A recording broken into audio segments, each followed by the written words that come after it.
মাত্র পড়াশোনা করছি, নামাজ পড়তে পারছি, ইবাদত করতে পারছি, শান্তিপূর্ণ একটা পরিবেশ আছে, কিন্তু মুসলিম জাতিগতভাবে ভালো নাই। এটা প্রমাণ হয়ে গেল আরো একবার এই গত কয়েকদিন আগে চট্টগ্রামের এই ঘটনায়। অনেকে জানেন, হয়তো অনেকে জানেন না। আমাদের একজন বোন, তিনি স্বেচ্ছায় ইসলাম ধর্ম গ্রহণ করেছেন। স্বেচ্ছায়, কেউ তাকে জোর করে নাই, স্বেচ্ছায় গ্রহণ করেছেন। এবং আরেকজন ভাই, তিনিও স্বেচ্ছায় ইসলাম কবুল করেছেন। তো এই দুই ভাই এবং বোন একে অপরের সাথে বিবাহ বন্ধনে আবদ্ধ হয়েছে। তো এরপরে মামলা মোকদ্দমা অনেক কিছু হলো।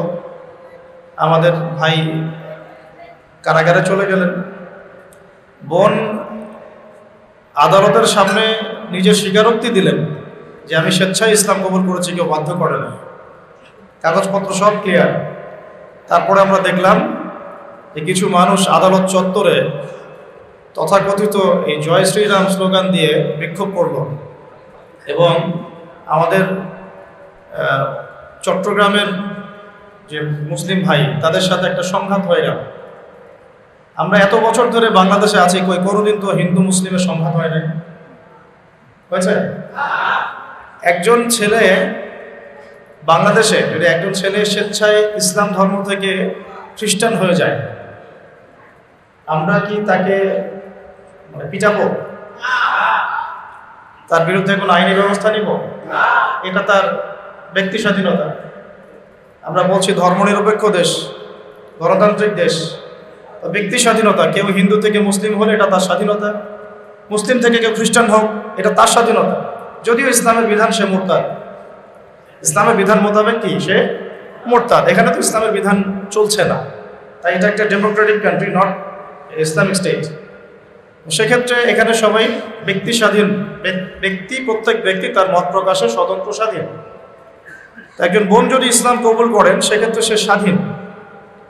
আমরা কেন তাকে ছিনিয়ে নিতে চাবো আদালত চত্বর থেকে? তাহলে পরিস্থিতি আস্তে আস্তে কিছু মানুষ ঘোলাটে করার চেষ্টা করছে। আমরা দীর্ঘদিন থেকে একসাথে বসবাস করেছি, কোনোদিন কারোর সাথে কোনো কনফ্লিক্ট হয় নাই। তারা তাদের ধর্ম পালন করেছে, আমরা আমাদের ধর্ম পালন করেছি। এইভাবে সাম্য মৈত্রীর একটা বাংলাদেশ ছিল। আস্তে আস্তে পরিস্থিতি যেন অন্যদিকে যাচ্ছে। তো এটা তো গেল ভিতরের কথা। শিক্ষার বিভাগেও আমরা ভালো নাই। আমাদের বাচ্চা কাচ্চাদেরকে এখন উল্টাপাল্টা শিক্ষা দেওয়া হচ্ছে। যেমন আমরা এই ওলামা সম্মেলনের আগে প্রিপারেশন নিচ্ছিলাম, লেকচারশিট রেডি করছিলাম। তো দেখলাম, যদিও বা কোনো একটা কারণে আমি সেদিন যেতে পারি নাই, তো দেখলাম যে আসলে মূল সমস্যাগুলো কোন জায়গায়। মূল সমস্যা হচ্ছে শিক্ষার, তারা বস্তুবাদী শিক্ষাটাকে প্রাধান্য দিচ্ছে, ইসলামী শিক্ষাটাকে প্রাধান্য দিচ্ছেন না। 2 নম্বর হচ্ছে যে ইতিহাসকে বিকৃত করছেন। ইতিহাস বিকৃত করছেন, ভারতীয় উপমহাদেশে মুসলমানদের অবদানকে অস্বীকার করছেন। সে জায়গায় যাদের কোনো অবদানই নাই তাদেরকে হাইলাইট করছেন। একটা স্বাধীন ফিলিস্তিন রাষ্ট্রকে ইসরায়েল দখল করলো।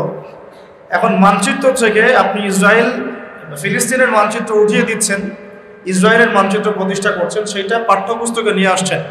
তার মানে আমরা স্বীকার করে নিচ্ছি ফিলিস্তিনের অবৈধ ছিল, এরাই বৈধ। অনেক মৌলিক সমস্যা আছে। যৌন শিক্ষা দেওয়ার নামে আমরা আমাদের ছোট ছোট বাচ্চার মধ্যে বোঝাচ্ছি 15 থেকে 20 বছর। এটা খুব স্লিপারি একটা এজ।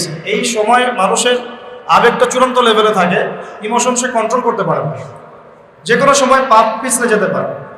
এমনি ছেলে মেয়ে একসাথে পড়াশোনা করছে, তার উপরে আবার ছেলে মেয়েকে আমরা অবাধে একটা যৌন শিক্ষা দিচ্ছি। যৌন শিক্ষার নামে এখানে ফ্রি মিক্সিংটাকে আমরা প্রমোট করা শুরু করছি। এমনিতেই তার আগে থেকেই হারাম সম্পর্ক ছিল, তার উপরে পাঠ্যপুস্তকে যখন এগুলো পড়বে, এগুলো নিয়ে ডিসকাস করবে, কথাবার্তা বলবে। আগেই অ্যাফেয়ার করতো, এখন আরো খারাপ কোনো সম্পর্ক করবে, উৎসাহ পাচ্ছে। এখানে যৌন শিক্ষার নামে আমরা, শারীরিক শিক্ষার নামে আমরা যৌন শিক্ষা দেওয়া শুরু করলাম। অথচ আমাদের বাবারা, আমাদের মায়েরা 5টা 6টা 10টা করে সন্তান জন্ম দিয়েছে, তাদেরকে যৌন শিক্ষা শিখতে হয় না। আমার নানির 12 সন্তান। কত সন্তান? 12 সন্তান, আমার আম্মারা 12 ভাই বোন। আমার নানির বিয়ে হয়েছে 14 বছর বয়সে। আমার নানিকে বিয়ে করেছেন, তার বয়স ছিল 14 বছর। নানার বয়স ছিল হয়তো 20-25-এর মতো। তার গর্ভ থেকে সন্তান হয়েছে 12 জন। কোনো সিজারও করতে হয় না, সব নর্মাল। তাদেরকে যৌন শিক্ষা শিখতে হয় না। কারণ আমরা পশ্চিমাদেরকে হুবাহু অনুসরণ করছি এবং তাদেরকে আমাদের ইলাহ বানিয়ে নিচ্ছি। শিক্ষার মধ্যে এই মোটা দাগে সমস্যাগুলো হচ্ছে। এতে করে বাচ্চাদের চরিত্র নষ্ট হয়ে যাচ্ছে, ভবিষ্যতে আরো হবে যদি এগুলো লাগাম টেনে না ধরা হয়। আর লাগাম টেনে ধরার দায়িত্ব বা কর্তৃত্ব আমাদের হাতেও নাই। যাদের হাতে আছে তাদের পর্যন্ত মেসেজ পৌঁছে দেওয়া আমাদের দায়িত্ব। আরো সমস্যা হচ্ছে, আমরা দেখলাম সেখানে যৌন শিক্ষার চেয়ে এক ধাপ এগিয়ে, নারী পুরুষের অবাধ মেলামেশার থেকে এক ধাপ এগিয়ে ছেলে ছেলের যে জেনা, নাউজুবিল্লাহ, সমকামিতা, এটাকে আমরা প্রমোট করা শুরু করলাম এবং এটাকে নতুন একটা ভার্সনে বইপত্র নিয়ে আসছি। তার নাম হলো শরীফ থেকে শরীফ। শিক্ষার মধ্যে আমরা আসলে ভালো নাই এখন। আর এই 15 বছরের সিলেবাসের মধ্যে তারা 15টা হাদিস মুখস্থ করবে কিনা আমার জানা নাই। 15টা সূরা তাদের তাফসীর পড়ানো হবে কিনা আমাদের জানা নাই। 15টা ফিকহের মানে মাসআলাও তারা মুখস্থ রাখতে পারবে কিনা আমরা জানি না। 15 বছর ধরে। আরো সমস্যা হচ্ছে কি, যে এই শিক্ষাটার মধ্য থেকে আমরা ধর্মীয় শিক্ষাটাকে আস্তে আস্তে উঠাই দিচ্ছি। এর আগে একটা জেনারেশন ছিল, আমরাও যখন পড়েছি তখন কিন্তু আমরা বইপত্র অনেক ইসলামিক বিষয় পেয়েছি। আকীদা ছিল, ইমানের বিষয়গুলো ছিল, উসুল ছিল, ফিকহ ছিল, মাসলা মাসাইল ছিল, এমনকি কবিতা সাহিত্য এগুলোর মধ্যে মুসলিমদের ভূমিকাগুলো ছিল। মহানবী সাল্লাল্লাহু আলাইহি ওয়াসাল্লামের জীবনী ছিল, তাকে নিয়ে কবিতা ছিল, গদ্য ছিল, পদ্য ছিল, উপন্যাস ছিল। আস্তে আস্তে এগুলো সব মিনিমাইজ করা হবে। তো দেখেন, আমরা ব্যক্তিগতভাবে হয়তো অনেক ভালো আছি, জাতিগতভাবে আমরা ভালো নাই। জাতির মেরুদণ্ডই হচ্ছে শিক্ষা। শিক্ষার ক্ষেত্রে আমরা আসলে এখন ভালো না। আর এর বাইরে যে শিক্ষা সিস্টেম, যেটা আমরা বলি মাদ্রাসা সিস্টেম, মাদ্রাসা কারিকুলাম, এইটা যদি না থাকতো তাহলে আমার মনে হয় যে বাংলাদেশ থেকে ইসলাম অনেক আগেই মিটে যায়। এই জায়গাতেও কিছু সমস্যা আমরা ফেস করছি এখন। যেমন আমরা এখানে কওমি, আলিয়া এরকম ভাগ হয়ে যাচ্ছি। তারপরে কোনো ক্ষেত্রে আমরা আমাদের নিজেদের বুঝটাকে প্রাধান্য দেওয়ার জন্য সিলেবাসটাকে আমাদের মতো করে সাজাচ্ছি। কিন্তু একটা চিরন্তন চিরায়ত সিলেবাস আমরা এখন পর্যন্ত প্রণয়ন করতে 100% সমর্থ হই নাই। কি সিলেবাস? যেটার মধ্যে ইসলামিক এবং জেনারেল শিক্ষার একটা সমন্বয় থাকবে, এরকম সিস্টেম কিন্তু আমরা এখন পর্যন্ত মানে উঁচু লেভেল থেকে বাস্তবায়িত হতে দেখিনি। এখানে প্রবলেমটা হচ্ছে কি, যে আমরা অনেকে হয়তো মুফতি হয়ে যাচ্ছি, ইফতা দিয়ে ফেলছি, কিন্তু আমরা ভৌগোলিক বিষয়গুলো সম্পর্কে খোঁজখবর রাখতেছি। অর্থনীতি আমরা খুব একটা বুঝতে পারছি না, ওয়ার্ল্ড ইকোনমিক্সের কথা বলছি আমি।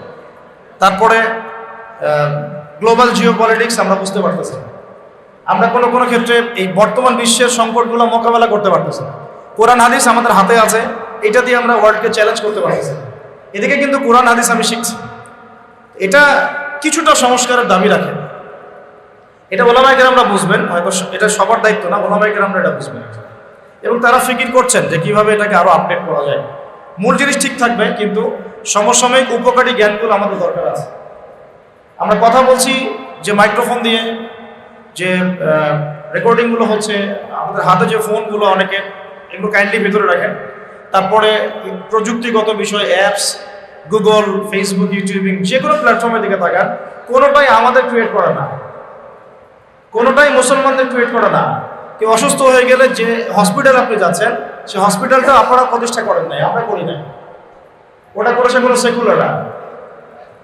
প্রযুক্তিগতভাবে তারা এগিয়ে যাচ্ছে এদিক দিয়ে। প্রযুক্তি ওদের হাতে, তথ্য ওদের হাতে, ডেটা ওদের হাতে, উন্নত প্রযুক্তি যেটা দিয়ে আপনার গোপন জীবন পর্যন্ত মনিটর করা যায়। আপনি আপনার ওয়াইফের সাথে কি কথাবার্তা বলেন, যদি আমি চাই এবং আমার কাছে অথরিটি থাকে, আমি সেটা মনিটর করতে পারবো, আপনি বুঝতেও পারবেন না। তাহলে এটা আমাদের হাতে নাই। আমরা এখানে পিছিয়ে গেছি, তথ্য প্রযুক্তির ক্ষেত্রে আমরা কিন্তু অনেক পিছিয়ে গেছি। ইন্টারনেট সেকশনে আমাদের অবদান কি? আমরা কতগুলো ইসলামিক অ্যাপস তৈরি করতে পেরেছি, কতগুলো আমরা ডাটাবেস তৈরি করতে পেরেছি। সার্চ ইঞ্জিন আমাদের কতগুলো আছে, আমাদের ডাটাবেস কতগুলো, তো এগুলো ভাবতে হবে। আমাদের মানে যে তথ্য প্রযুক্তির বড় বড় কোম্পানিগুলো, এগুলোর মালিক কতজন মুসলমান? তো বেশিরভাগ ক্ষেত্রে আমরা দেখা যাচ্ছে কি যে এগুলো আমাদের হাতে না থাকার কারণে, আমরা পিছিয়ে পড়ার কারণে আমরা ইহুদি খ্রিস্টানদের উপর নির্ভরশীল হয়ে পড়েছি। কি হলো, ঘুম ধরে গেছে?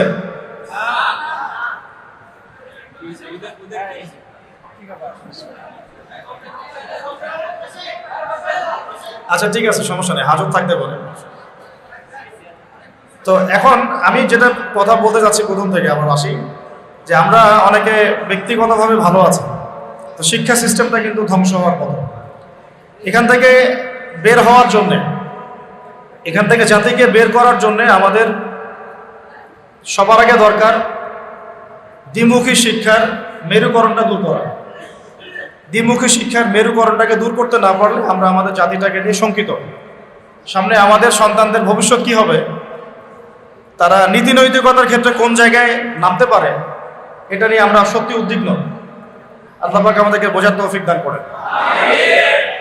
যেভাবে আমরা এগিয়ে যাচ্ছি, যদি দেখা যায় যে আজকে থেকে 5 বছর পরে বা 10 বছর পরে একটা ছেলে একটা ছেলেকে বাসায় নিয়ে আসে, নিয়ে এসে বলে যে বাবা আমরা বিয়ে করেছি, মা আমরা বিয়ে করেছি, নাউজুবিল্লাহ, যদিও সে বাইরের দিক থেকে ছেলে কিন্তু ভিতরে জানো সে মেয়ে, তো আমরা কিন্তু অবাক হব না যা চলছে এগুলো দেখতে থাকলে। কি সমস্যা আপনাদের? হ্যালো, একটা কথা হবে না, একটাও সাউন্ড হবে না। আমরা খুব লম্বা আলোচনা করব না, খুব সংক্ষিপ্ত করে গুটাই নিব ইনশাআল্লাহ। দেখেন আপনারা বসে আছেন, আমি সকাল থেকে বাইরে আছি, খাওয়া না খাওয়া ঘুমটুম নাই, আমার পরিশ্রম কিন্তু আপনাদের চেয়ে বেশি হচ্ছে। আমরা যদি এক রাতেই বসতে ধৈর্য না কুলায়, তাহলে আপনারা মানে বদর উহুদ খন্দকের নাম নেন কিভাবে মুখ দিয়ে? খন্দকের যুদ্ধে নবী সাল্লাল্লাহু আলাইহি ওয়াসাল্লাম নিজে না খেয়ে পেটে 2টা পাথর বেঁধে খাল খনন করেছেন প্রচন্ড ঠান্ডার মধ্যে। ফ্যানের নিচে বসে আছি, এসির মধ্যে বসে আছি, গাড়িতে করে আসলাম, আমাদের ধৈর্য কুলায় না। হ্যাঁ দাঁড়ান আমি বলি, তায়েফে আমি গিয়েছিলাম কয়েকদিন আগেই। তায়েফে নবী সাল্লাল্লাহু আলাইহি ওয়াসাল্লাম 80 মাইল মানে প্রায় 100 কিলো, প্রায় 100 কিলো রাস্তা তিনি পায়ে হেঁটে গিয়েছেন, কোনো বাহনে চড়ে না, পায়ে হেঁটে 100 কিলো গিয়েছেন। একজন সাহাবীকে সাথে নিয়ে, যায়েদ ইবনে হারসা রাদিয়াল্লাহু আনহু, সেখানে গিয়ে তিনি মক্কার বিপরীতে একটা সাপোর্ট আশা করেছিলেন যে তায়েফবাসী ইসলাম কবুল করলে আবু জাহেল, আবু লাহাব, উতবা সাহেবার এগেনস্টে একটা মানে জিওপলিটিক্যাল সাপোর্ট আমরা পাবো। তো সেখানে তারা তো ইসলাম কবুল করেই নাই, বরং 3টা বড় বড় গোত্র, আব্দু ইয়ালাইল, আব্দে মাসউদ আর হাবিব বিন আমর, এই 3টা বড় বড় গোত্র ছিল, 3 ভাইয়ের, ইসলাম তো কবুল করেই নাই। 1.5 মাস নবীজি পরিশ্রম করেছেন, 1.5 মাস। কত মাস? 1.5 মাস পরিশ্রম করেছেন, পায়ে হেঁটে গিয়েছেন গ্রীষ্মকালের জুন জুলাই মাসের তপ্ত রোদের নিচে, মরুভূমির ওয়েদারে, আমাদের মতো কমফোর্টেবল ওয়েদার না। 1.5 মাস থেকেছেন, দাওয়াত দিয়েছেন, দাওয়াত তো একজন কবুল করেই নাই, উল্টা নবী সাল্লাল্লাহু আলাইহি ওয়াসাল্লামকে রক্তাক্ত করে তায়েফ থেকে বের করে দিয়েছে। সেই নবীর উম্মত আমরা একদিন, এক রাত, 1 ঘন্টা, 2 ঘন্টা ধৈর্য হারা হয়ে যায়। আমরা দিন কায়েম করব কিভাবে? দাঁড়ান, দিন কায়েম করা আর দিনের দাওয়াত দেওয়া এগুলো এক জিনিস না। আজকে আসছি আমি দিনের দাওয়াত দিয়ে চলে গেলাম, এখানে দিন প্রতিষ্ঠা হবে এমন না বিষয়। দিন প্রতিষ্ঠা মানে হচ্ছে এমন একটা গাছ রোপণ করা, এমন একটা বৃক্ষ রোপণ করা যার শেকড়টাও পবিত্র, যার ডালপালাও পবিত্র, ফলও দেবে কি পবিত্র। এখন আমরা ফল আশা করতেছি, ডালপালা নিয়ে পড়ে আছি, আজকে এই ইস্যু, কালকে সেই ইস্যু, বাস্তবতা হচ্ছে ওই শেকড়টাই পচে গেছে, শেকড়টা কিন্তু নাই, পচে গেছে। আজকে ট্রান্সজেন্ডার ইস্যু আসছে, আমরা লাফাচ্ছি, অনেকে কথা বলছি, আমরা সম্মেলন করতেছি, লেখালেখি করতেছি, বইপত্র লঞ্চ করতেছি, অনেকে বক্তব্য দিচ্ছি। এই তো কয়েকদিন আগে আবার আসছিল আরেকটা ইস্যু, তখন ওইটা নিয়ে আমরা কথা বললাম, প্যালেস্টাইন নিয়ে। তারপরে আবার শিক্ষা ইস্যু আসলো, ওইটা নিয়ে কথা বললাম। আমরা একটা একটা করে সমস্যা নিয়ে হাতড়ে ফিরতেছি অন্ধকারে। আসলে সমস্যাটা মূলত গোড়ায়, ওই শেকড়টাই তো অপবিত্র। এই অপবিত্র বৃক্ষের মধ্যে কোনো পবিত্র ফল আশা করা যায় না। এখন আমাদের হাতে দুইটাই অপশন, একটা হচ্ছে এই অপবিত্রতাটাকে বা এই যে পোকা ধরেছে এখানে, এটাকে মেডিসিন প্রয়োগ করে এই পোকাগুলোকে সারানো, নিরাময় করা, গাছটাকে বাঁচানো। আমরা এই পদ্ধতিতে হাঁটছি এখন, দাওয়াতের মেহনত। দাওয়াতের মেহনত মানে এইটাই। আরেকটা পদ্ধতি হচ্ছে যে যদি মেডিসিন প্রয়োগ করে ওটাকে রিকভারি করা না যায়, তখন ওই শেকড়টা উপড়ায় ফেলতে হয়। এই দুইটা ছাড়া কিন্তু আসলে কোনো অপশন নাই সলভ করার। কারণ আমরা সলভ করতেছি ওলামা কেরামের সাথে পরামর্শ করে আমরা কোন পথে হাঁটতেছি। আমরা হাঁটতেছি এখন কিন্তু মেডিসিন দেওয়ার পথে। মেডিসিন দাও, যেখানে যেটা রোগ সেখানে সেই মেডিসিন দিয়ে আসো। কিন্তু এটাতে আদতে কতটুকু কাজ হচ্ছে এটাও একটা ভাবার বিষয়। শেকড়টা পচে গেছে, আর এই পচা শেকড় যদি একক মালিকানার হতো তাও একটা কথা ছিল। এই পচা শেকড়ের মালিকানা আবার যৌথ মালিকানা, মানে পুরো বুঝাতে পারতেছি কিনা, সব কথা তো আর খোলামেলা আসবে না, বুঝতে হবে কিছু, মানুষের হৃদয় হইতে হবে আর কি। ঠিক আছে? এখন এমন না যে একটা রাষ্ট্র চাইলেই তার পুরো জনগণকে ইসলামের পথে আনতে পারে, এখন সেই যুগও নাই। কারণ এখন পুরো একটা বিশ্ব শক্তি এটাকে নিয়ন্ত্রণ করে, যৌথ মালিকানা। বিশ্বের মালিকানা এখন যৌথ মালিকানা। তো বিশ্বের মোরাল যারা হিউম্যানিটির গান শোনায়, মানবতার গান শোনায়, মানবতার ফেরিওয়ালা, তো এরা হচ্ছে এই পুরো বিশ্বের মূল তাগতি শক্তি আর কি। এরা পুরো বিশ্বটাকে এইভাবে সাজিয়েছে যে এখানে মুসলমানদের স্বার্থ খুব একটা দেখা হবে না। বিশ্বের প্রত্যেকটা ডিপার্টমেন্ট, শিক্ষাই বলেন, সংস্কৃতি বলেন, ধর্ম বলেন, আপনার কি ইকোনমিক্স বলেন বা জিওপলিটিক্স বলেন, প্রযুক্তি বলেন, অস্ত্রশস্ত্র, যে কোনো ডিপার্টমেন্ট ওরা নিয়ন্ত্রণ করে। এই নিয়ন্ত্রণগুলো মুসলিম কান্ট্রিদের উপর এখন খুব একটা নাই, এই বাস্তব কথা। আর যারা শক্তিশালী কান্ট্রি তারা হাত গুটিয়ে বসে আছে। তারা কি করতেছে? হাত গুটিয়ে বসে আছে। এই যে ফিলিস্তিন ইস্যু নিয়ে ওআইসিদের যে ভূমিকা আমরা দেখলাম, এরপরে আমার বলতে বাধ্য হচ্ছে যে এরকম সংগঠন থাকার চেয়ে না থাকাই ভালো। হচ্ছে যদি বাংলাদেশ ইসলামী হুকুমত কায়েম হয়ে যায় তাও ভালো হবে। সবাই মিলে বসে খ্যাপসা খাওয়া হইলো, আর সবাই একসাথে বসে খালি খ্যাপসা আর ফাহাম খাওয়া হইলো, কোকাকোলা খাইলাম আর বললাম যে হ্যাঁ কিছু করতে হবে, কিছু করা দরকার। মানবতা বিরোধী অপরাধ হচ্ছে, প্রতিদিন বাচ্চাগুলোকে মেরে ফেলছে, মা বোনদেরকে ধর্ষণ করছে, ভাইদেরকে মারতেছে, কিছু করা দরকার, কিছু করা দরকার, এই পর্যন্তই। অথচ আপনি বিশ্বাস করেন, আপনারাও ঘাটাঘাটি করলে পাবেন, পুরো বিশ্বের সবচেয়ে বড় মিলিটারি পাওয়ার মুসলমানদের বেশি না, 10টা দেশ যদি একসাথে মিলিটারি পাওয়ার একত্রিত করে, পশ্চিমাদের চেয়ে বেশি হবে, নেটোর চেয়ে বেশি হবে, যে কোনো বেশি না, 10টা মুসলিম কান্ট্রি একত্রিত। তারপরে আমাদের কাছে যে অয়েল আর গ্যাস আছে, এটা দিয়ে পশ্চিমা বিশ্ব কিনে ফেলা সম্ভব। এগুলো বয়কট করে ব্যান করে দিলে, সাপ্লাই বন্ধ করে দিলে ওদের এক একটা ইন্ডাস্ট্রি পড়ে যাবে, শেষ। এটা তো করতে পারবে না, কারণ ওদের সাপোর্টে মসনদ টিকে আছে। নুন খাইলে তো গুণ গাইতে হবে। তো এখন আমাদের হাতে সবকিছু আছে, আল্লাহ পাক দিয়েছেন, gold, black gold, oil, gas, military পাওয়ার। জনসংখ্যা সারা বিশ্বে কাদের বেশি? আমাদেরই বেশি। এগুলোর চেয়ে বড় কথা আমাদের আছে ঈমান, আমাদের আছে আল্লাহ, আমাদের আছে কোরআন, মুহাম্মদ সাল্লাল্লাহু আলাইহি ওয়াসাল্লাম তার মতো নবী। তারপরেও কেন এই অবস্থা? চোখের সামনে 26,000 27,000 মানুষকে মারার পরে কোনো শব্দ নাই কেন? তাহলে বুঝেন যে শিকড়টা কি হয়ে গেছে, আসলে পচে গেছে। আর পচা শিকড় এখন যৌথ মালিকানা। তো নবী ঈসা আলাইহিস সালাম এবং ইমামুল মাহদীর যে রোল শেষ জামানায়, সেটা হচ্ছে এই শিকড়টা তার উপরায় ফেলবে ইনশাআল্লাহ।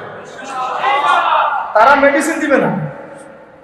আমরা যে মেডিসিন দিচ্ছি এখন, শিকড়ে মেডিসিন প্রয়োগ করতেছে যে এটা দিলে ভালো হবে, এইটা সলিউশন, এইটা সলিউশন, এইসব মেডিসিন তারা খুব একটা দিবেন না।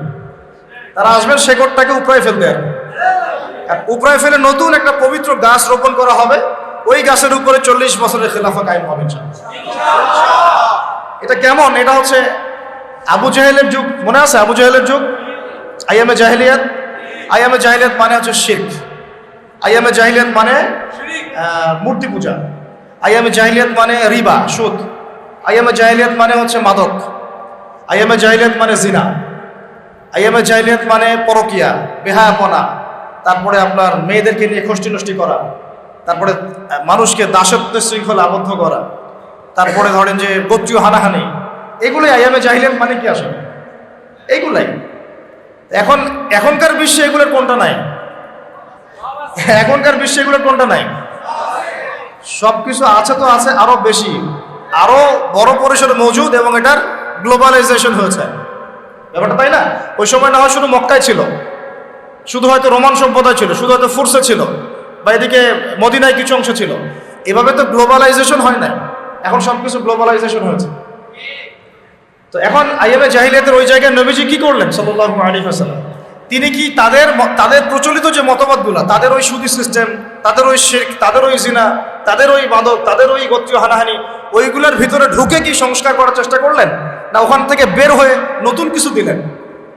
বলেন, ওদের সিস্টেমে ঢুকে কি সংস্কার করার চেষ্টা করলেন, না ওই সিস্টেমের বাইরে থেকে নতুন কিছু দিলেন বিশ্বকে?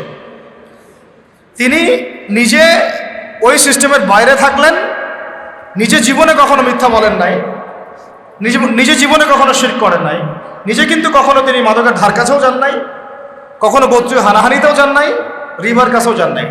নবী হওয়ার আগেও তিনি কখনো এগুলো করেন নাই, নবী হওয়ার পরে তো বহুত দূরের কথা ব্যাপারটা, তাই না? তখনও মানুষ তাকে আল আমিন, as-সাদিকুল আমিন বলতো, সত্যবাদী, মহাসত্যবাদী। তো সিস্টেমের ভিতরে ঢুকে না, বরং এই জাহিলিয়াতের বাহিরে থেকে নতুন কিছু দিয়ে জাহিলিয়াতকে দূর করার চেষ্টা করেছেন, এবং তিনি সফল হয়েছেন 100%। সেই নতুন কিছুটা কি?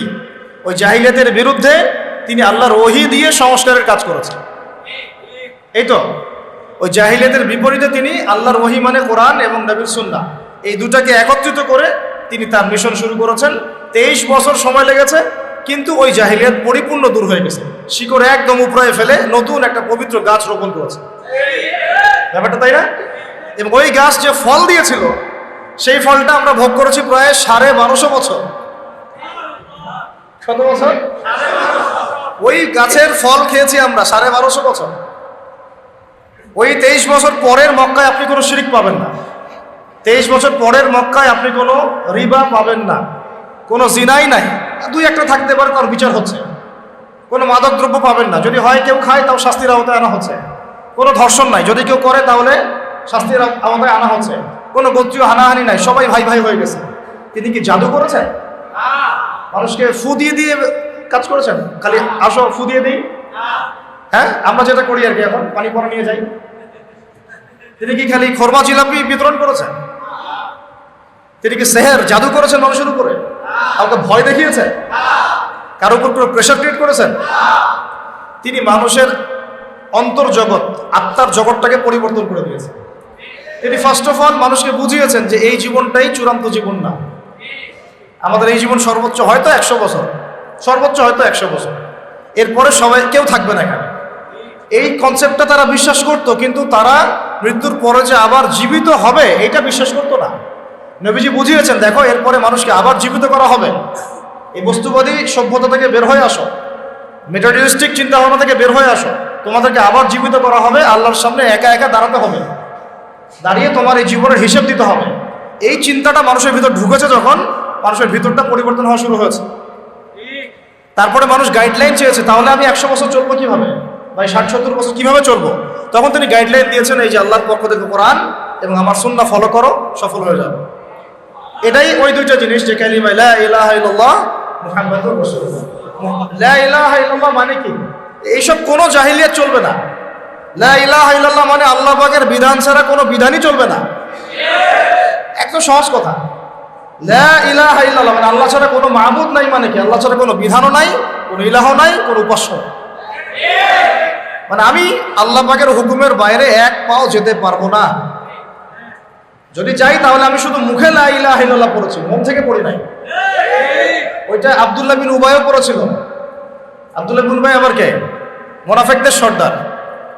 তিনি কে? মুনাফিকদের সর্দার। সে কি কালিমা পড়ে নাই? কালিমা তো পড়েছে, রাসূলের পিছনে নামাজও পড়েছে, রাসূলকে দেখেছে। আমরা তো নবীকে দেখিই নাই সাল্লাল্লাহু আলাইহি ওয়াসাল্লাম। একবার তাকে স্বপ্ন দেখার জন্য কত দোয়া করতে থাকি আমরা সারাদিন আল্লাহর কাছে, আল্লাহ আমাদেরকে একবার নবীকে দেখান স্বপ্নে। তার রওজায় গিয়ে সালাম দিলে মনে হয় যে নবী এখানেই শুয়ে আছেন, আমরা সামন দিয়ে হাঁটে যাচ্ছি। তিনি তো জীবিত, তিনি কি মৃত? তিনি তার রওজায় জীবিত। তো তারা নবীকে সচক্ষে দেখেছেন, কালিমাও পড়েছে, নবীর পিছনে নামাজও পড়েছে, তারপরে জাহান্নামের অতল তলে যাচ্ছে কেন? কারণ সেই কালিমা শুধু মুখে পড়েছে, সেটাকে বাস্তবে প্রতিফলন করে নাই। লা ইলাহা ইল্লাল্লাহ মানে আল্লাহ ছাড়া কোনো বিধান চলবে না, আল্লাহ পাক ছাড়া কোনো ইলাহ নাই, কোনো উপাস্য নাই। আমার ইবাদত, আমার সালাত, আমার জিকির, আমার তাসবিহ তাহলিল, আমার অর্থনীতি, আমার রাজনীতি, আমার ব্যবসা, আমার বাণিজ্য, আমার পরিবার, আমার ব্যক্তি জীবন, আমার শিক্ষা, আমার সংস্কৃতি, আমার পুরো জীবন, আমার মরণ সব আল্লাহর জন্য। সোজা কথায় আল্লাহ পাক ছাড়া আমাদের এক ডানে বামে পা ফেলার কোনো সুযোগ নাই। আল্লাহর বিধান ছাড়া ডানেও যেতে পারবো না, বামেও যেতে পারবো না। এর নাম লা ইলাহা ইল্লাল্লাহ। বলেন এখন আছে আমাদের সমাজে এটা? নামাজে লা ইলাহা ইল্লাল্লাহ আছে, এখান থেকে বের হন আপনি আবার সুদ খাচ্ছেন। ওইখানে তো লা ইলাহা ইল্লাল্লাহ থাকলো না, থাকলো? এখান থেকে বের হন আপনি আবার ওই গণতান্ত্রিক ওই যে সকল পশ্চিমা রাজনীতি করতেছেন। ওটা আবার কিভাবে করতে হয় ওটা নিয়ে আমি আলোচনা করতে যাচ্ছি, কিন্তু ওটা সুন্নত না। ওটা কি না? ওটা সুন্নত না, ওটা নবী সিরাত থেকে শিক্ষা না। এটা অনেকে বলে মন্দের ভালো, কি বলে অনেকে, এ মন্দের ভালো আর কোনো উপায় নাই, এইভাবেই যদি কিছু করা যায়, কিন্তু এটা সিরাতের পথ নয়, এটা নবীর সুন্নত, সিরাত নয়। মন্দের ভালো বলেন অনেকে। যাই হোক, এখান থেকে বের হয়ে গিয়ে আপনি আবার যখন সংস্কৃতিতে যাচ্ছেন, অন্যদের সংস্কৃতি ফলো করছেন। এখান থেকে বের হয়ে নামাজ থেকে বের হয়ে শিক্ষা নিতে যাচ্ছেন, ওখানে অন্যের শিক্ষা ব্যবস্থা ফলো করছেন। এখান থেকে বের হয়ে আপনি ব্যবসা বাণিজ্য চাকরি বাকরি করছেন, ওখানে গিয়ে আবার অন্যের বিধান ফলো করছেন। লা ইলাহা ইল্লাল্লাহ সব জায়গায় থাকলো কোথায়? এটা নবী সাল্লাল্লাহু আলাইহি ওয়াসাল্লাম ওই যে গাছের কথা বলছে, পবিত্র গাছ, এর শেকড়টাই হচ্ছে লা ইলাহা ইল্লাল্লাহ। এটা আগে ঠিক করতে হবে। আল্লাহ পাক আমাদেরকে বোঝার তৌফিক দান করেন, আমিন। সহজ কথায় আল্লাহ পাক ছাড়া কোনো ইলাহ নাই, আল্লাহ পাক ছাড়া কোনো বিধান নাই। আল্লাহর হুকুম ছাড়া আমি ডানাও যেতে পারবো না, বামেও যেতে পারবো না। আমাকে তার হুকুম মেনেই চলতে হবে। জীবনের যে ক্ষেত্রেই থাকি না কেন, যাই করি না কেন, তার হুকুম মেনেই করতে হবে। এটাই হচ্ছে লা ইলাহা ইল্লাল্লাহ। আরো আছে মুহাম্মাদুর রাসূলুল্লাহ। এটা অর্থ কি? আমি একজনকে আদর্শ মেনে নিয়েছি, আমার একজন রোল মডেল আছে, আমার একজন মুর্শিদ আছে, আমার একজন কি আছে, নেতা আছে, আমার একজন উসওয়াতুল হাসানা আছে, যাকে ছাড়া আমি আবার ডানে বামে যেতে পারবো না। আমি এখন মুহাম্মদুর রাসূলুল্লাহ সাল্লাল্লাহু আলাইহি ওয়াসাল্লাম পড়েছি মানে আমার জীবনের প্রত্যেকটা বিভাগ তার সুন্নাহ মাফিক ঢেলে সাজাইতে হবে, এর বাইরে আমি যেতে পারবো না। আমি আমার চেহারাটা নিজের মন করা বানাতে পারবো না। আমার চেহারা তেমনই হইতে হবে যেমন নবীর ছিল, মানে আমার গোফ উঠলে কেটে ফেলতে হবে, আমার দাড়ি হলে ছেড়ে বড় করতে হবে। কাটলে আমি এক মুষ্টি হয়তো কাটতে পারি, সেটা অন্য মাসালা, আর একটা আলাদা মাসালা যদি কাটতেই হয়। আমার পোশাক আমি যা ইচ্ছা তাই পরতে পারবো না, আমি যা ইচ্ছা তাই যেভাবে ইচ্ছা খাইতে পারবো না। আমাদের খাওয়া দাওয়া করি না, আমাদের বেশিরভাগের খাওয়া দাওয়া সুন্নতের খেলাফ। আমরা খাবার টেবিলেই হেরে গেছি। এই মুসলমানরা জিহাদের মাঠে জিততে পারবে না, কারণ তারা খাওয়ার টেবিলেই হেরে গেছে। ম্যাক্সিমামের খাওয়া ঠিক নাই। আমরা কেউই পেটের 3 ভাগের 1 ভাগ খাই না, 1 ভাগ ফাঁকা রাখি না, 1 ভাগ পানি খাই না। আমরা পারলে 7 পেট খাই। এই জন্য আমাদের ফিজিক্যাল স্ট্রেংথও কম, মেন্টাল স্ট্রেংথও কম, এবং ক্রিয়েটিভিটিও কম, দেখবেন সৃজনশীলতাও কম।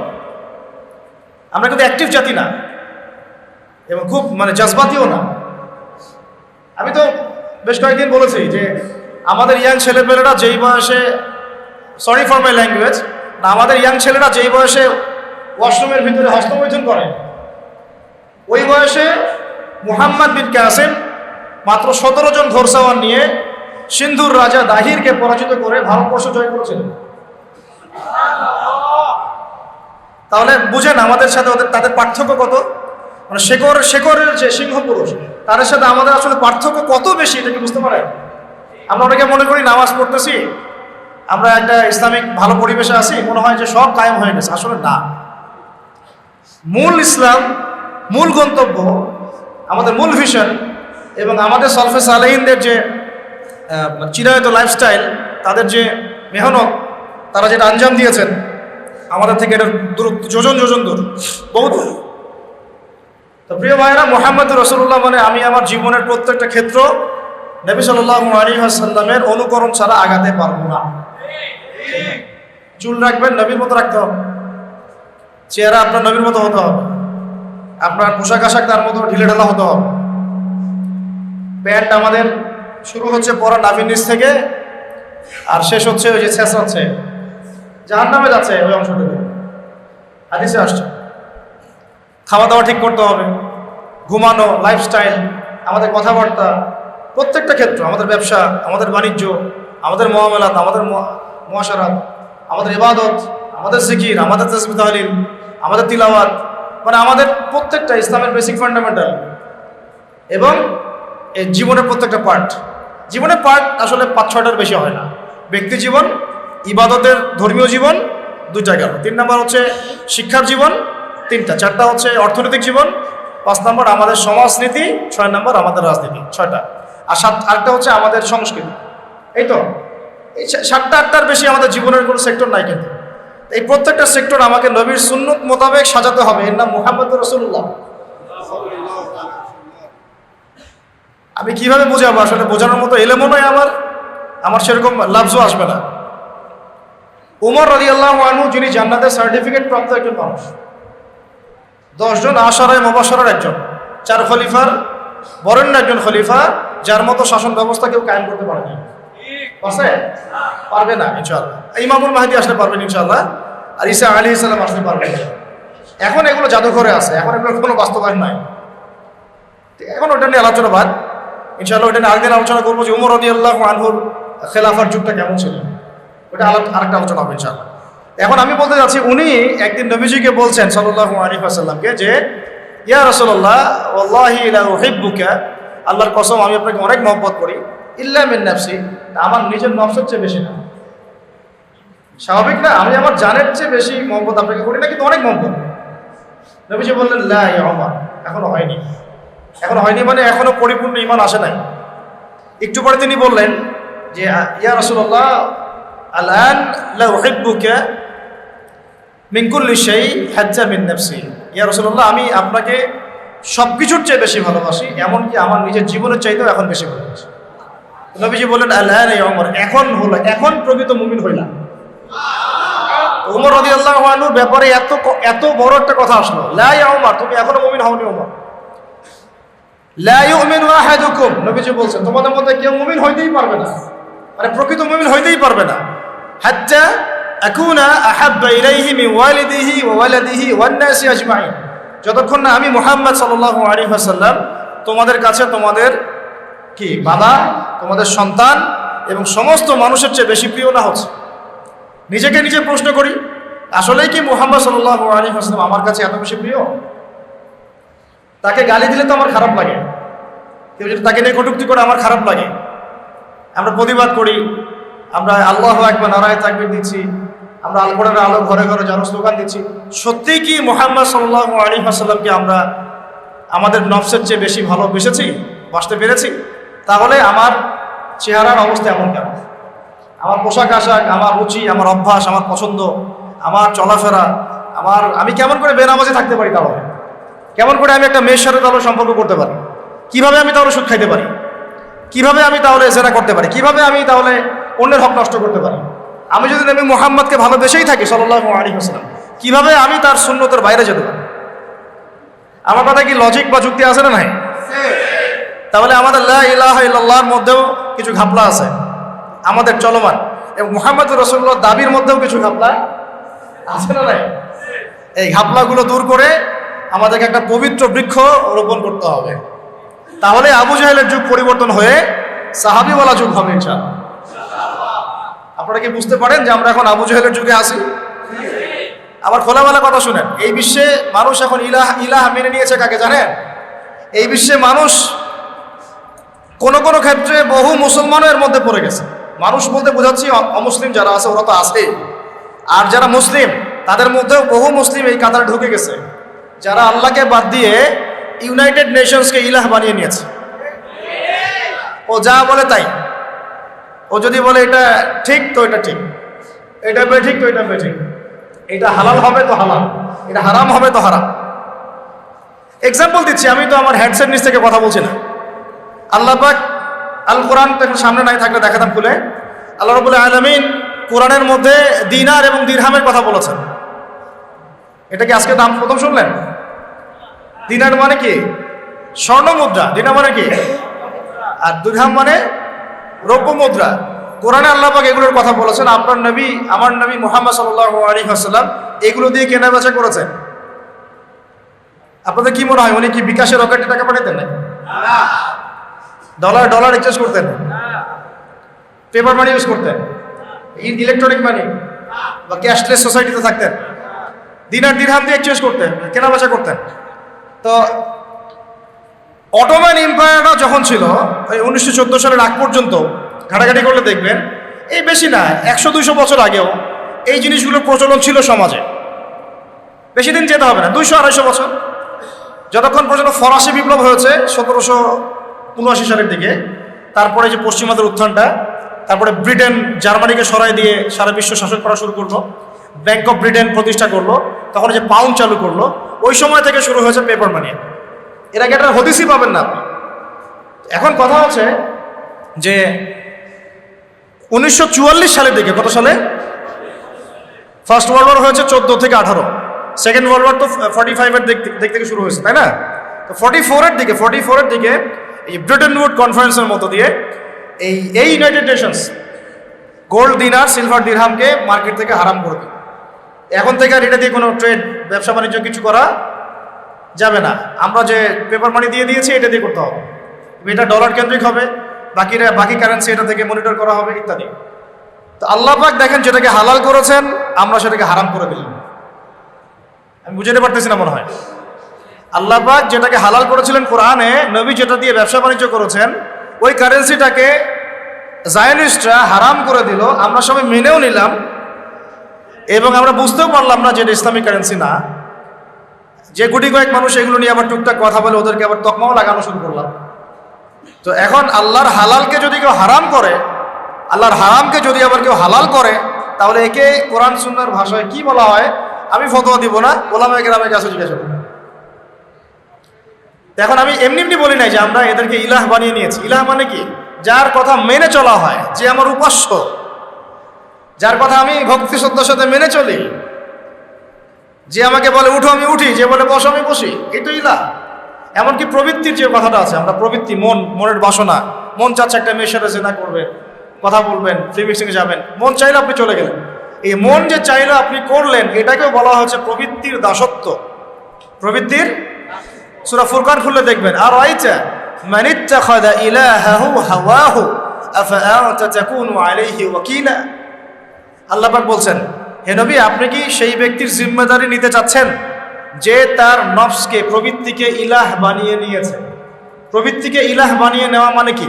মন যা চায় সে তাই করতে চাচ্ছে। মন চাইলে একটু ড্রিঙ্কস করে ফেলবো, মন চাইলে একটু আমি এখন নামাজ বাদ আগে পাবজি খেলবো, ওইটা হচ্ছে ওই গেমসটাকে সে ইলাহ বানায় নিল, প্রবৃত্তিটাকে। মন চাইলো যে আমি একটা পর্ন দেখে ফেলাই, নাউজুবিল্লাহ, তখন ওই যে প্রবৃত্তির চাওয়াটা, এটাকে সে ইলাহ বানায় নিল। এটাকে আল্লাহ পাক ইলাহ বলছেন। আর আইতা মান ইত্তাখাযা ইলাহাহু হাওয়াহু, যে ব্যক্তি তার হাওয়াকে ইলাহ বানিয়ে নিল। তাহলে ইলাহ শব্দের ব্যাখ্যা বুঝতে পারলেন?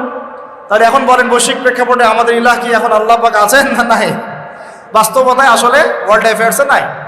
আল্লাহ এবং তার রাসূল যাই বলুক, এরা কানও দিবে না। ওরা যা বুঝে, ওরা যা চিন্তা করে, ওরা যা লিখবে, ওইটাই তাদের কাছে ইলাহ। মাদক হালাল না হারাম? আপনি বলছেন হারাম, আল্লাহ বলছেন হারাম, নবী বলছেন হারাম, কিন্তু বহু কান্ট্রিতে লাইসেন্স দেওয়া হয়েছে কি হয় নাই? তার মানে এখানে আমরা প্রবৃত্তিকে ইলাহ বানিয়ে নিলাম। সুদ হালাল না হারাম? বলেন। আপনারা বলছেন হারাম, আমি জানি হারাম, আল্লাহ বলছেন হারাম, রাসূল বলছেন হারাম, কিন্তু সমাজ বলছে এটা ফরজ। সমাজ কি বলছে? সুদী সিস্টেম ছাড়া কোনো অর্থনীতি চলতেছে না এখন সারা ওয়ার্ল্ডে, সব সুদ। সমাজ কেন বলবে না? কারণ সমাজের উপর আছে রাষ্ট্র, রাষ্ট্রের সেন্ট্রাল ব্যাংক আছে, ওর মধ্যে সুদ আসতেছে। সেন্ট্রাল ব্যাংককে বলতে বাধ্য করা হচ্ছে, because world bank, IMF, federal reserve ওর উপরে আছে, ওরা আবার সুদ চাপাচ্ছে। বিভিন্ন কান্ট্রি থেকে লোন নিতে হলে আমাকে সুদে নিতে হচ্ছে। আমরা ওই যে কারেন্ট জালে আটকা পড়ে গেছি। কি জালে আটকা পড়ছে? সুদে, রিবার, কারেন্ট জালে আটকা পড়ে গেছে, বেরোনোর সুযোগ নাই। হয়তো এই যুগটার কথাই নবীজি বলছিলেন সাল্লাল্লাহু আলাইহি ওয়াসাল্লাম, এমন একটা যুগ আসবে যে মানুষ যারা রিবা থেকে বেঁচে থাকতে চাইবে তাদের গায়েও সুদের ছিটা ফোটা গিয়ে পড়বে। এখন আমরা বেঁচে থাকতে চাচ্ছি, দেখবেন আপনার কাছে ছিটা ফোটা গিয়ে লাগতেছে। এখন সুদের মানে একটা ছোট্ট একটা গ্রামে গিয়েও দেখবেন যে বহু সুদী এনজিও কাজ করতেছে। এখন সুদের এই কারবার এত বেশি তৎপর যে এরা কোনো কোনো ক্ষেত্রে একটা রাষ্ট্রের শক্তিকে জিম্মি করে ফেলতে পারে। বুঝেন, কথা বুঝেন, এত গভীর এদের ব্যবসা বাণিজ্য। আর আমাকে একটা প্রশ্নের উত্তর দেন দেখি, এই চাচা ওই চাচা আমি আপনি আমরা যদি সুদ না খাই আমাকে পুলিশ ধরে নিয়ে যাবে? আমাকে কি আইনের আওতায় আনা হবে? আমাকে সরকার চাপ দিবে? আমরা যদি মাদক না খাই তাহলে কি আমাকে জোর করে খাওয়াবে? সরকার চাপ দিবে? না খাওয়ার অপরাধে ধরে নিয়ে যাবে? তাহলে বুঝতে পারলাম যে আমরা নিজেরাই সুদ খাচ্ছি, আমরা নিজেরাই মাদক খাচ্ছি। আপনি মাদক খায়েন না, মাদকের ব্যবসা চলবে না। আপনি সুদ খায়েন না, সুদের ব্যবসা চলবে না। আপনি খ্রিস্টান হয়েন না, ওরা ইসাই মুসলিমদের তৎপরতা চালাতে পারবে না। আপনি ওই যারা আল্লাহ নবী সাল্লাল্লাহু আলাইহি ওয়াসাল্লামের পরেও নবুয়ত দাবি করতেছে, নাউযুবিল্লাহ, ওই যে কি নাম, কাদিয়ানি, ওদের বিজনেস আপনি ওটা লঞ্চ করেন না, ওদের সাথে সম্পর্ক রাখেন না, তাহলে আপনি সেফ থাকলেন। আমরা তো নিজেরাই এগুলোতে পা দিচ্ছি। তারপরে আমি দাবি করতেছি আমি লা ইলাহা ইল্লাল্লাহ পড়া মুসলমান, মুহাম্মাদুর রাসূলুল্লাহ পড়া মুসলমান সাল্লাল্লাহু আলাইহি ওয়াসাল্লাম। আর মূল কথা ভাই, অনেক কথা বলে ফেললাম, মূল কথাটাই ফিরে আসি। মূল কথাটা হচ্ছে যে আমাদেরকে এই নোংরা শেকড় উপড়ায় ফেলে বা একে মেডিসিন দিয়ে ঠিক করে একটা পবিত্র গাছে পরিণত করতে হবে। আর এই দায়িত্বটা ব্যক্তিগতভাবে কোনো ব্যক্তির না, এই দায়িত্বটা কোনো ইমাম সাহেবের একার না, কোনো সরকারের একারও না, প্রশাসনের কোনো বিভাগের একার না, ওলামায়ে কেরামের একার না। এই দায়িত্বটা আমাদের এই 16 কোটি মুসলমানের। সবাই যদি যার যার জায়গা থেকে কাজ শুরু করেন বা দায়িত্ব পালন করা শুরু করেন, ইনশাল্লাহ দেখবেন সমাজ ঠিক হয়ে গেছে। মনে করেন আমরা আজকে নিয়ত করলাম আমরা এখানে যারা আছি কেউ সুদ খাবো না, তো সুদের বাণিজ্য বাড়বে না কমবে? একটু হলেও তো কমবে, কমবে তো। যদি আমরা নিয়ত করি আমরা 15 কোটি মুসলমান কেউ সুদ খাবো, তাহলে সুদের বাণিজ্য কমবে না বাড়বে? ওরা ব্যবসা গুটায় চলে যাবে, খায় না, আমি থাকে কি করবো? কথাটা বোঝেন। মাদকের অনেক কারবার চলতেছে, ইয়াবা থেকে শুরু করে ফেন্সিডিল, গাঞ্জা, হিরোইন, কত কি। আর আমরা যদি ইয়াংদেরকে বুঝাতে পারি এই 7 কোটি ইয়াং জেনারেশন কেউ মাদক খাবে না, ওরা কি ব্যবসা করতে পারবে? এইভাবে একটা একটা করে ধরেন, সমস্যা এভাবে সলভ করতে হবে। শিক্ষা, শিক্ষা আমি এই শিক্ষা নিব না, আমি কোরআন সুন্নাহ ভিত্তিক শিক্ষা নিব। জোর করে চাপাবে আমাকে? প্রয়োজনে তখন যদি 10 কোটি মুসলমান বলে যে আমরা এইসব শিক্ষা নিব না, আমরা শুধু কোরআন সুন্নাহ ভিত্তিক, কোরআন সুন্নাহ ভিত্তিক জেনারেল শিক্ষা নিব, সমস্যা নাই। কোরআন সুন্নাহ ভিত্তিক জেনারেল শিক্ষা নিব, কোনো সমস্যা নেই। কিন্তু কোরআন সুন্নাহ বিবর্জিত শিক্ষা নিব না। আর কোরআন সুন্নাহর সাথে সাংঘর্ষিক এমন শিক্ষা তো নিবই না, যেমন শরীফ থেকে শরীফা। তো তখন কিন্তু এই শিক্ষাটা আর এভাবে লঞ্চ করতে পারবে না, আস্তে আস্তে কিন্তু কমে যাবে। মানুষ এগুলো বিপক্ষে, তাহলে দেখবে সরকারও তখন বলবে যে মানুষ যেহেতু বিপক্ষে, আমি কেন এটা আবার জোর করে লঞ্চ করতে যাব? তারা তো মুসলমান পরিবারের সন্তান, তা আমরা ওদেরকে বোঝাতে হবে, তাদেরকে বোঝাতে হবে। এখন আমার কথাগুলো একটু মনের কান দিয়ে বোঝার চেষ্টা করেন যে এখন প্রবলেমগুলো অনেক গভীরে চলে গেছে। এইটা থেকে সলভ করার জন্য আমাদের কাছে রাস্তা এখন একটা, সেটা হলো নবী সাল্লাল্লাহু আলাইহি ওয়াসাল্লামের সিরাত। কি বললাম বলেন? আপনারা সবাই বাসায় গিয়ে 23 বছরে নবী সাল্লাল্লাহু আলাইহি ওয়াসাল্লাম যেভাবে দাওয়াতের কাজ করেছেন, মেহনত করেছেন, মানুষের ঘরে ঘরে দাওয়াত দিয়েছেন, মানুষের অন্তর্জগৎ পরিবর্তন করেছেন, মানুষকে পরকাল চিনিয়েছেন, আল্লাহর জবাবদিহিতার চেতনা জাগাই দিয়েছেন, হ্যাঁ, মানুষকে সোয়াবের কাজে উদ্বুদ্ধ করেছেন, হারাম থেকে দূরে রেখেছেন। এই যে তাসকিয়া, শুধু এলেম শিখান নাই, এলেম শিখিয়েছেন, আমল শিখিয়েছেন, তাসকিয়াও শিখিয়েছেন, তাসকিয়াও অর্জন করিয়েছেন। তারপরে সমাজ মেনে নেয় নাই, প্রয়োজনে হিজরত করে চলে গেছেন দূরে। সমাজ মেনে নেয় নাই, প্রয়োজনে তায়েফে গিয়েছেন। সমাজ মেনে নেয় নাই, প্রয়োজনে চলে গেছেন মদিনায়। ওখানে গিয়ে মাশাআল্লাহ আনসারী সাহাবীরা ইসলাম আগে থেকে কবুল করেছিল, সেখানে গিয়ে ইসলাম শক্তিশালী হয়েছে। তারপর আস্তে আস্তে আবার জিহাদ হয়েছে, হইতে হইতে এক পর্যায়ে মক্কা বিজয় হয়েছে। এই যে সিরাতের যে প্যাটার্ন, এই প্যাটার্ন ছাড়া এই বিশ্বে দিন কায়েম হবে না। অন্য যে রাস্তাগুলোতে আমরা হাঁটতেছি না, এইগুলো সিরাতের রাস্তা না। এই সিরাতের রাস্তায় আমাদেরকে ফিরে আসতে হবে। তো শুরুটা হবে কোথা থেকে? আমার ব্যক্তি জীবন থেকে। আমরা সবাই আগে নিজেরা লা ইলাহা ইল্লাল্লাহ নিজের মধ্যে ইনস্টল করবো। নিজেরা নিজেদের জীবনে আগে ব্যক্তি জীবনে মুহাম্মদুর রাসূলুল্লাহ প্রতিষ্ঠা করব। সাল্লাল্লাহু আলাইহি ওয়াসাল্লাম। তারপরে আমার পরিবারটা আমি ঠিক করব, এর মধ্যে আমার শিক্ষাটা আমি ঠিক করে নিব, কোন শিক্ষা শিখলে আমার পরকাল বাঁচবে, আমার সন্তানের শিক্ষা নিশ্চিত করব। আমি আমার এলাকার মধ্যে আমার সামর্থ্য অনুযায়ী দাওয়াতের কাজ করব। আমাদেরকে দাওয়াতের মেহনত করতে হলে গভীর জ্ঞান অর্জন করতে হবে। এই কারণে উলামায়ে কেরামের সোহবতে আসতে হবে, এসে আমাদেরকে সিলেবাস মেনটেন করে পড়াশোনা করতে হবে। তারপরে নিজের উপর সে আমলটা আবার প্রতিষ্ঠা করতে হবে। নিজে আমল না করে মানুষকে তো বলা যায় না। তারপরে কি আমাদের সন্তানদেরকে মানুষ করার পরে আমাদের রিজিকটা আবার হালাল করতে হবে, কোনো হারাম যেন না ঢুকে। মা বোনদেরকে পর্দায় রাখতে হবে। তারপরে আমর বিল মারুফের কাজ করতে হবে, নাহি আনিল মুনকারের কাজ করতে হবে। এভাবে উলামায়ে কেরামদেরকে একটা জায়গায় আনার চেষ্টা করতে হবে। বিভক্তি বাড়ানো যাবে না, ঐক্যবদ্ধ করার চেষ্টা করতে হবে। এভাবে কাজ করতে থাকেন এবং সর্বমহলে দাওয়াত পৌঁছাতে হবে। শুধু মসজিদের মুসল্লিরা শুনবে, পার্লামেন্টের মানুষরা শুনবে না এমন না, তাদেরকেও ইসলাম শেখাতে হবে, তাদেরকে ইসলাম জানাতে হবে। আমার বিশ্বাস, দৃঢ় বিশ্বাস যে তারা, আমি বিশ্বাস করি তারা 100% ইসলাম বুঝেই না, বা বুঝলেও অনেকে মানতে চান না, অনেকে বুঝেন না, অনেকে বুঝেও মানতে চান না। আমার বিশ্বাস তারা বুঝেন না, ইসলামের গভীরতা বুঝেন না। হয়তো আপনারা মডারেট ইসলাম ফলো করতে চান, ওই যে আমেরিকান ভার্সন অফ ইসলাম, ঠিক আছে, ওই ব্রিটিশ ভার্সন অফ ইসলাম, এগুলো ভালো লাগে। কিন্তু মুহাম্মদ সাল্লাল্লাহু আলাইহি ওয়াসাল্লামের তরিকা, এই পথ, এই সিরাত, এই সুন্নাত, এই যে দিন লা ইলাহা ইল্লাল্লাহ প্রতিষ্ঠা করা, এটা আপনাদের কান পর্যন্ত হয়তো পৌঁছাচ্ছে না। সব মহলে দাওয়াত দিতে হবে, আমাদের প্রশাসনের ভাইদেরকে দাওয়াত দিতে হবে, আমাদের রাজনৈতিক ব্যক্তিবর্গকে দাওয়াত দিতে হবে। কাউকে অবহেলা করে দূরে সরাই দেওয়া যাবে না, ঘৃণা করা যাবে না, কাছে টানতে হবে, কাছে টেনে দাওয়াত দিতে হবে। আল্লাহ নবী আবু জেহেলকে দাওয়াত দেন নাই? বলেন। এখানে মনে রাখবেন, আল্লাহ নবী সাল্লাল্লাহু আলাইহি ওয়াসাল্লাম আবু জেহেল, আবু লাহাব, উতবা, সাইবা, এত বড় বড় কাফেরদেরকেও দাওয়াত দিয়েছেন। তিনি দাওয়াত দিয়েছেন, আবার তেল মারেন নাই। কথা বোঝার চেষ্টা করেন, তিনি দাওয়াত দিয়েছেন, তেল দেন নাই। তেল দেওয়া বুঝেন? আমরা দাওয়াত দিই না, তেল মারি। আমরা তেল মারার চেষ্টা করি কিছু স্বার্থ হাসিলের জন্য। তেল মারা বন্ধ করেন, তাদেরকে দাওয়াত দেওয়ার চেষ্টা করেন। তাদেরকে দাওয়াত দিতে হবে, দাওয়াত, সব মহলে দাওয়াত, একদম উঁচু লেভেল থেকে শুরু করে আমাদের শিক্ষাবিদ, বুদ্ধিজীবী, প্রশাসন, আমজনগণ, যুবক যুবতী, আমাদের তরুণ তরুণী, আমাদের যারা আছেন উলামায়ে কেরামদের মধ্যে যদি কোনো ত্রুটি থাকে, আমরা আপোষে বসে আমরা সেটা নিয়ে ডিসকাস করবো ইনশাআল্লাহ।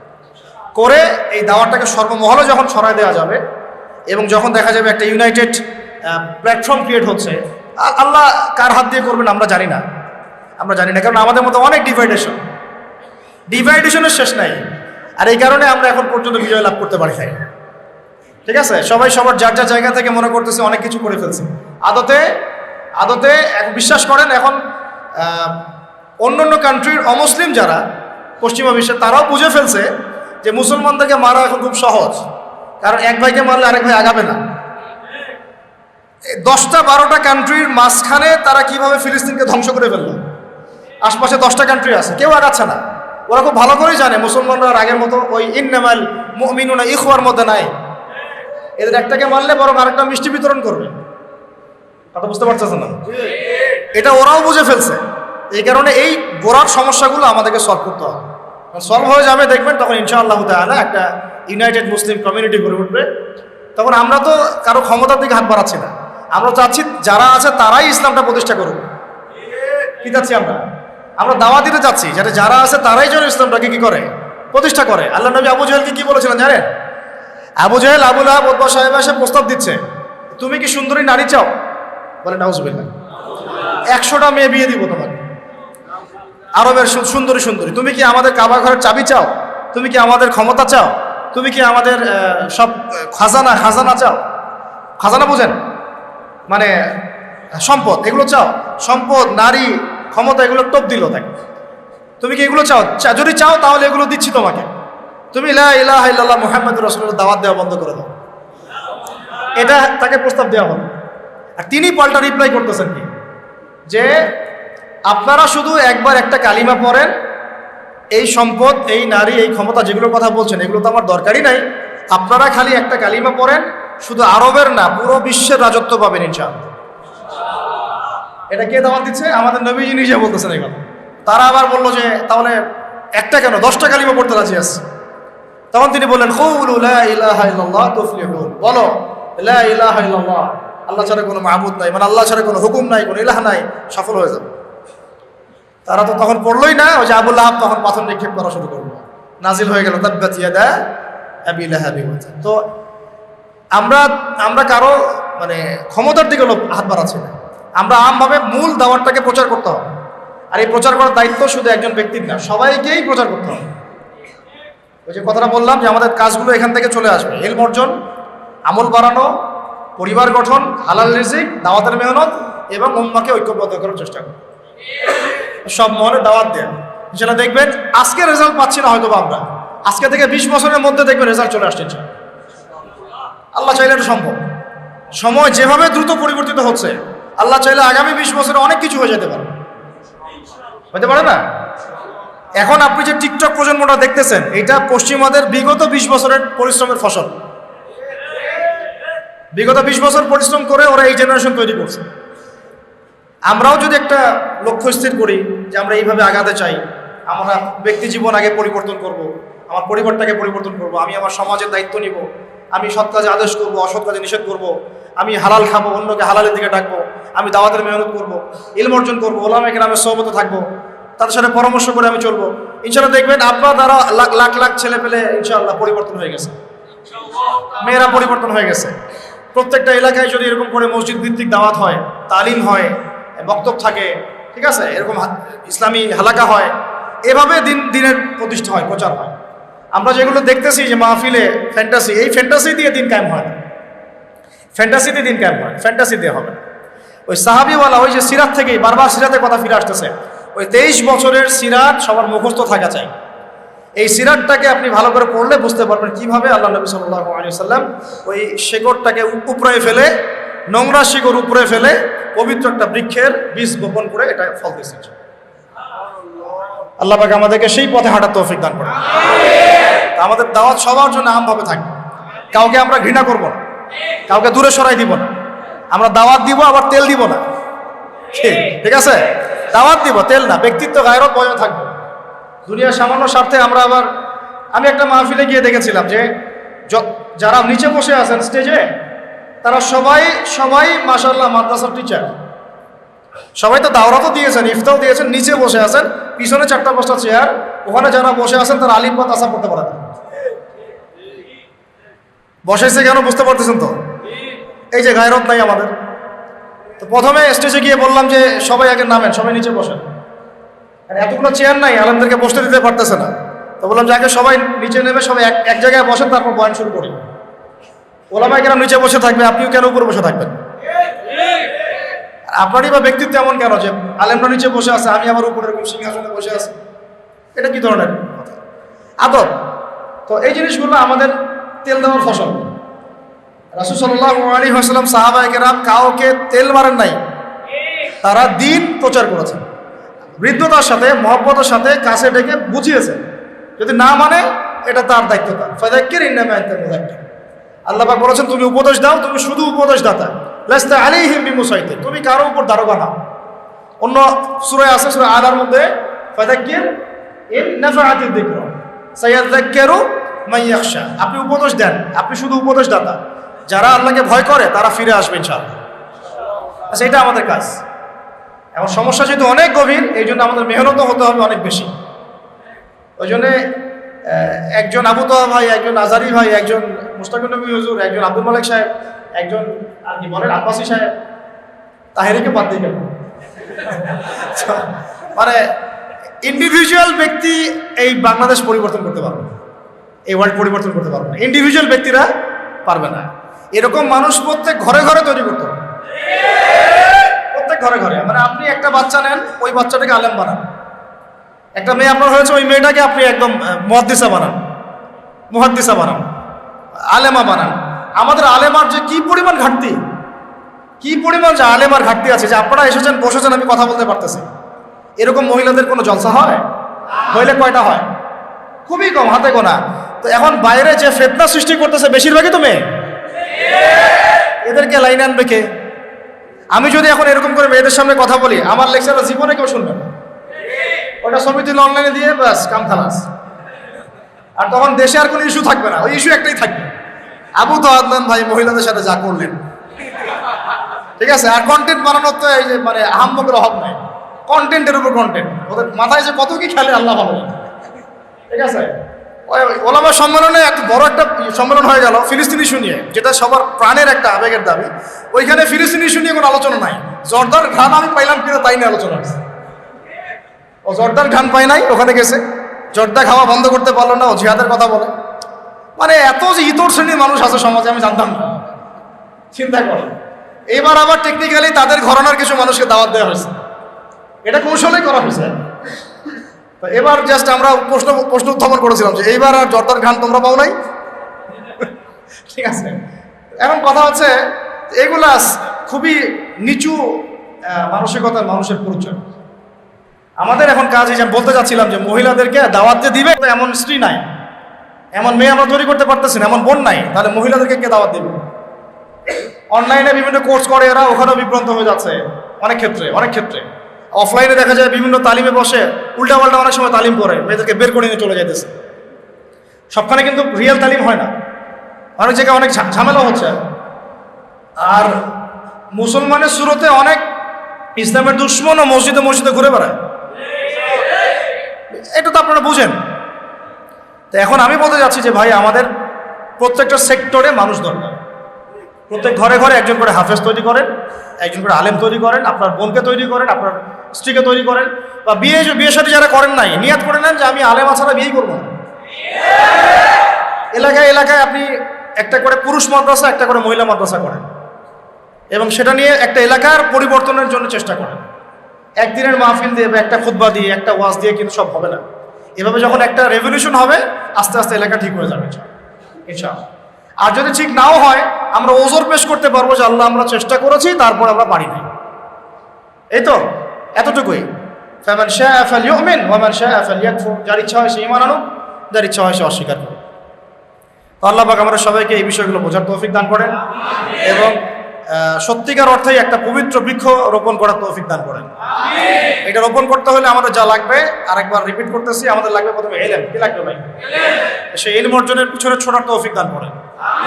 আর সেই ইলমটা কিন্তু একমুখী হবে না, মানে একমুখে বুঝতে পারছেন কিনা? একদিকে দৌড়ায় এমন না, মানে আপনাকে নলেজের মধ্যে ভার্সেটাইল হইতে হবে, সব কিছু থাকতে হবে নলেজের মধ্যে। এই সিলেবাসে পড়াশোনা করি, আল্লাহ পাক তৌফিক দান করেন। 2 নম্বর লাগবে ইলম অনুযায়ী আমল। 3 নম্বর লাগবে আমাদের ওলামায়ে কেরামের সোহবত। ওলামায়ে কেরামের সোহবত ছাড়া আবার একা একা জ্ঞান অর্জন করতে গেলে বিভ্রান্ত হয়ে যাবে একদম বেশক। অনেকে একটা বই খুলে দেখবেন রেফারেন্স দেওয়া আছে, মনে হবে যে অনেক কিছু তো সঠিক মনে হয়, আগে মনে হয় ভুল ছিল। তো এখানে আপনি নেক্সট শুরুতে এখানে ধোকাও খাইতে পারেন। ওই রেফারেন্সটা এই মাসআলার সাথে যায় কিনা, ওর এগেনস্টে অন্য দলিল আছে কিনা, বা তার বিপরীতে 4 ইমামের কি মত আছে, বা পক্ষে বিপক্ষে কথা আছে কিনা, এর উসুলগুলো কি, হ্যাঁ অনেক ব্যাপার আছে এখানে। হাদিস সহিহ জয়ীফের ব্যাপার আছে, আসমাউর রিজালের ব্যাপার আছে, তাফসীরের ব্যাপার আছে, তাআদিলের ব্যাপার আছে, অনেক বিষয় আছে। এই জিনিসগুলো তো আপনি একা বুঝতে পারবেন না। এটা কারা বুঝবে? যারা বরেণ্য ওলামায়ে কেরাম, তাদের সোহবতে গেলে তারা আপনাকে বুঝাই দেবে। তো এই জিনিসটা আমাদের অনেক যুবকদেরকে আবার কিন্তু বিভ্রান্ত করতেছে। আমি আপনাদেরকে সতর্ক করতেছি যে অনলাইন থেকে শুধুমাত্র অনলাইন নির্ভর হয়ে দিন শিখবেন না। এখানে 80% বিষ আছে আর 20% মধু আছে। আর এটা আপনি ডিফার করতে না পারলে, বা ওই যোগ্যতা আপনার অর্জন না হলে, আপনি বিভ্রান্ত হয়ে যেতে পারেন। তখন দেখবেন এমন একজনকে শায়েখ মনে করে বসে আছেন যে ভিতর থেকে পাক্কা মুনাফিক, এমন হইতে পারে। আবার এমন একজনকে শায়েখ মনে করতেছেন, ওস্তাদ মনে করতেছেন, যে কুরআনও এখনো তেলাওয়াত করা শিখে নাই। তো এভাবে না, এলাকা ভিত্তিক ওলামায়ে কেরামদের কাছে এসে পরামর্শ করে, মশওয়ারা করে, সিলেবাস করে পড়াশোনা করতে হবে। আল্লাহ পাক তৌফিক দান করুন। এটা খুবই ভালো উদ্যোগ যে এখান থেকে মাশাআল্লাহ কোরআনের দার্স হচ্ছে। এরকম দরকার, প্রত্যেকটা জায়গায় এরকম কোরআনের মার্কাজ দরকার। প্রতিদিন কোরআন থেকে পাঠ হবে, আয়াতগুলো চর্চা হবে, তালিম হবে, কোরআনের মশক হবে। হ্যাঁ, সামনে রমজান মাস আসতেছে, এই রমজান মাসটাকে কোরআনের মাস বানায় না। এমনি তো রমাজান কোরআনের মাসই, শাহরু রমাদান আল্লাযী উনজিলা ফীহিল কুরআন। এই মাস তো সেই মাস যে মাসে কোরআন নাজিল হয়েছে। তো এই মাসে কোরআন পড়া বাড়ায় দেন, তেলাওয়াত বাড়ায় দেন, কোরআনের তালিম বাড়ায় দেন, কোরআনের কি বলবো তাবলীগ বাড়ায় দেন, এই কাজগুলো বাড়ায় দেন। আল্লাহ পাক তৌফিক দান করে না। তো আমাদের ইলমের সাথে দরকার আমল, ওলামায়ে কেরামের সোহবত, এবং দরকার তাজকিয়া। কি দরকার? তাজকিয়া মানে হচ্ছে মনটা ফ্রেশ রাখা, পবিত্র রাখা, যেটা এখন আহলুল ফেসবুক ওয়াল জামাত হয়ে গেলে আর পারবেন না। ফেসবুক এডিক্টেড হয়ে গেলে মন আর ফ্রেশ থাকবে না। কারণ এখানে অনেক কিছুই কাদা ছড়াছড়ি হিংসার বিদ্বেষ দিয়ে ভর্তি। তাজকিয়ার জন্যে আমি বলবো যে আল্লাহর ওলি, বরেণ্য ওলামায়ে কেরামদের মধ্যে অনেকে আছে আল্লাহর ওলি মানুষ, এরকম কিছু মানুষের সান্নিধ্যে যাওয়া লাগবে, গিয়ে তাদের সাথে পরামর্শ কথাবার্তা বলা, তাজকিয়া নেওয়া, বা তাজকিয়া নেওয়া বলতে বোঝাচ্ছি উপদেশ নেওয়া, সেইভাবে চলা, জিকির করা, বেশি বেশি পরকালের ফিকির করা, কোরআন তেলাওয়াত বাড়ানো, হ্যাঁ, মৃত্যুর কথা স্মরণ করা, এভাবে তাজকিয়া অর্জন হয়। আল্লাহ পাক আমাদেরকে বোঝার তৌফিক দান করেন। এর পাশাপাশি অবশ্যই লাগবে হালাল রিজিক। রিজিক হালাল না হলে সব কিছু ধসে যাবে। আর লাগবে আদর্শ ইসলামী পরিবার, সুসন্তান এবং নেককার স্ত্রী, এবং এই চলমান বিশ্বের ফিতনা থেকে নিজেকে আসহাবুল কাহাফের মতো দূরে রাখতে হবে। বেশি কঠিন হয়ে গেল কথাটা না? চলমান ফিতনাগুলো থেকে নিজেকে আসহাবুল কাহাফের মতো সরায় রাখতে হবে। এই ফিতনার সাথে আমার কোনো সম্পর্ক নেই, ওটা ওর জায়গায় থাক, আমি ওর মধ্যে যাবই না। আর দরকার সৎ কাজে আদেশ, অসৎ কাজে কি নিষেধ, এবং ওলামায়ে কেরামের ঐক্যের চেষ্টা করা, আমাদের মধ্যে কোনো বিভক্তি না বাড়ানো। ছোটোখাটো মাসআলা নিয়ে আমরা যেন কোনোভাবেই বিভক্ত হয়ে না যাই। যারা এরকম ছোটোখাটো বিষয় নিয়ে এত বেশি বাড়াবাড়ি করবে, ওদেরকে সামাজিকভাবে বয়কট করে রেখে দেবে, দরকার নেই, ওদের সাথে চলার দরকার নেই। আপনি আপনার মতো করে আপনার ভিশনে হাঁটতে থাকেন ইনশাআল্লাহ। আল্লাহ রাব্বুল আলামিন আমাদের সবাইকে এই কাজগুলো করার মধ্য দিয়ে লা ইলাহা ইল্লাল্লাহ প্রতিষ্ঠা করার তৌফিক দান করেন।